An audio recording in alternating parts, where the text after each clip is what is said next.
I'm at the Calgary airport on my way to Baku, Azerbaijan for COP29. And starting this year's Debunktion Junction, I've spotted my first greenwashing ad. I'm going to start behind me in a second. By Cenovus suggesting that if Canada cares about climate, cares about my kids' future, cares about your kids' future, cares about nature, we'll all be poor and we'll be drinking very small coffees, God forbid, like Europeans. And this is why I'm going to COP29. It's because the Alberta government will be there, the fossil fuel industry will be there, Pathways Alliance, Tourmaline Energy, in a country that is a petrostate, Azerbaijan, from a country that is a petrostate, Canada, and in particular Alberta. So they've co-opted our media, they've co-opted our advertising cycle. Let's ensure they don't co-opt COP29.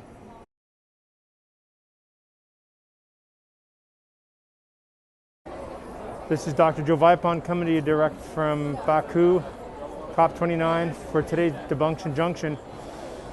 Really important to understand that this is worrisome, that this is the second year in a row that we've had a petrostate hosting the COPs. We know that fossil fuels are the cause of climate change, and yet these petrostates are the ones that are hosting these events. Kudos to Dubai last year for actually including the terms transitioning away from fossil fuels into the text, and we'll see if that continues again this year. But while we criticize Azerbaijan, my home province of Alberta actually produces 3 times the amount of natural gas and about 9 times the amount of oil every single day that Azerbaijan does. So petrostates influencing COP, Alberta's definitely one of them.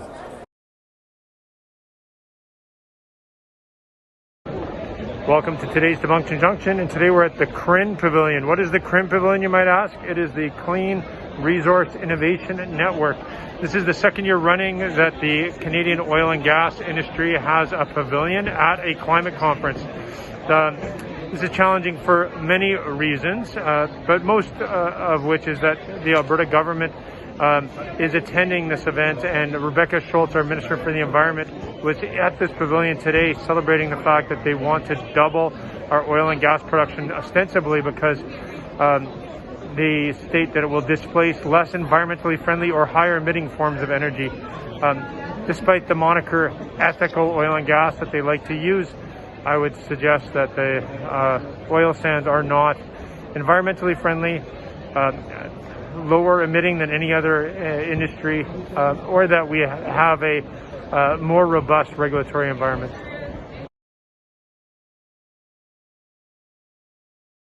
Isn't this cute? Cute little OPEC oil barrel here at the OPEC Pavilion of COP29. This is today's Debunktion Junction, coming to you direct from the oil-producing nations of the world who feel like it's necessary to buy a pavilion here and host an event. Fortunately, I don't even have to wear a mask because there's like literally nobody here. There's one guy having lunch, a lot of empty spaces, and a totally empty hallway back there. That hallway has a timeline of all the great things that OPEC has done for the climate. I actually couldn't find anything that was real. And it does worry me that they are allowed to be here, disrupting the climate negotiations.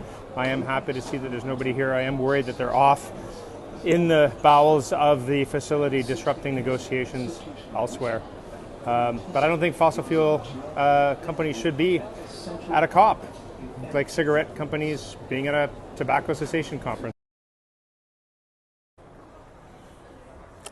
Welcome to today's Debunktion Junction, and today we're at the GECF countries. This is the last of the overt fossil fuel pavilions that are here at the COP29. So what is this pavilion? It's basically celebrating all things natural gas with, of course, a climate bent. You know, we've got renewable natural gas, or renewables and natural gas living together, natural gas for sustainable development back there, natural gas at the heart of food security, just over in there. Not entirely sure. Again, I don't even have to wear a mask here. It's completely empty. It's pretty early in the morning, but there's nobody here. There's no paraphernalia. So I'm not entirely sure what the purpose is. I'm really hoping that they're not somewhere inside disrupting the current climate talks.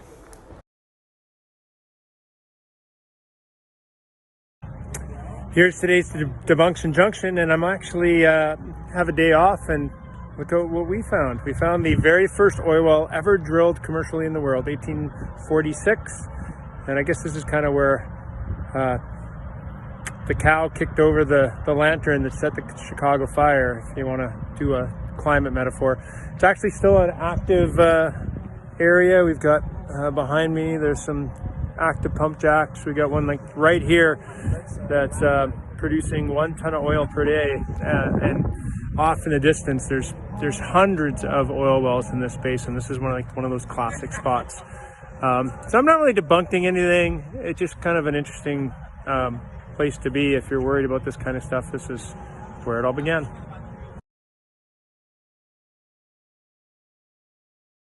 Welcome to today's Debunktion Junction, and today we're at the Kingdom of Saudi Arabia's pavilion. You can see but behind me, it's massive. It goes all the way over there.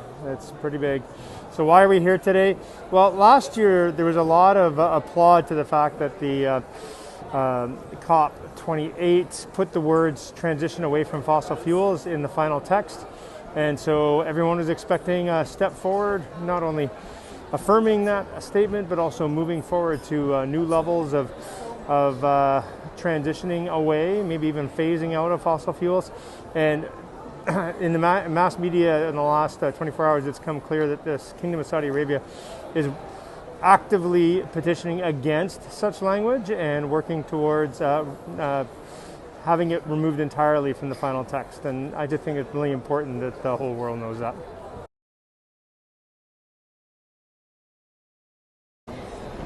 Welcome to today's Debunktion Junction, and today we're at the Nuclear Pavilion, the International Atomic Energy Agency, Atoms for Climate. There's at least 2 large nuclear pavilions here and 1 minor nuclear pavilion. And why am I doing a Debunktion Junction on nuclear when generally it's about oil and gas? Well, I do have concerns that nuclear is just another climate delayism tactic. They take incredibly long to build. They're often hugely over budget. And last year at COP28, there was a pledge by developed countries to triple their nuclear energy by 2050. And I just don't see it happening.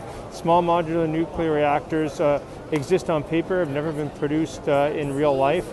And I think we should stick with the things that work, which include wind, solar, and energy efficiency.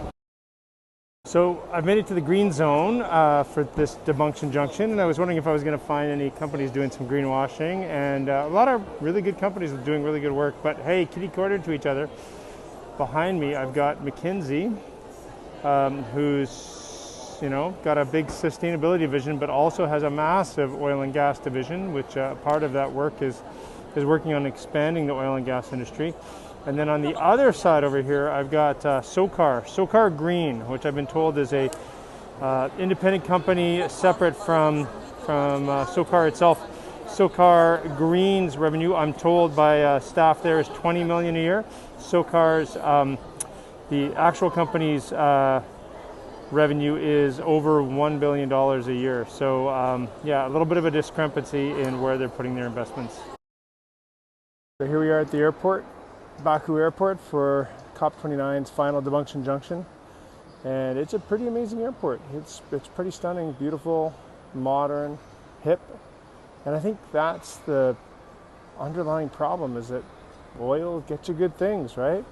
Not only if you burn it does it give you energy, like the energy of 100 slaves and per barrel of oil, but if you can get it out of the ground and sell it to somebody who wants to buy it for like 10 times what you produced it for, that's a lot of money, and you can buy beautiful things with it.